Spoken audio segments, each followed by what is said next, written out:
एक साधक म्हणून आपण ही जी एन्व्हायरमेंटल कॉन्शियसनेस आहे त्याचं भान एक प्रकारे बाळगून त्याप्रमाणे ते सशक्त करण्याचा प्रयत्न करत नेलं पाहिजे.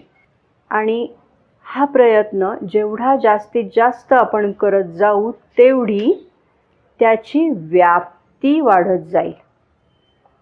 म्हणजे श्री अरविंद आणि श्री माताजी यांच्या बाबतीत समजून घ्यायचं झालं तर ही चेतना काही लोकांना, म्हणजे मदरच्या बाबतीत असं साधकांनी अनुभव सांगून ठेवलेले आहेत की त्यांचा ऑरा, म्हणजे श्री माताजींचा ऑरा एका साधकाला दिसला. आता हे कधी आणि कसं होतं, तर ते दोन स्थितीमध्ये होऊ शकतं. एक तर तो जो साधक आहे त्या साधकाची अंतर्दृष्टी विकसित झालेली आहे, सूक्ष्मदृष्टी विकसित झाली आहे आणि त्यामुळे त्याला ही अदृश्य असलेली एन्व्हायरमेंटल कॉन्शियसनेस दिसू शकते, किंवा माताजींची एन्व्हायरमेंटल कॉन्शियसनेस त्यावेळेला जास्त प्राकट्याने समोर आलेली असेल.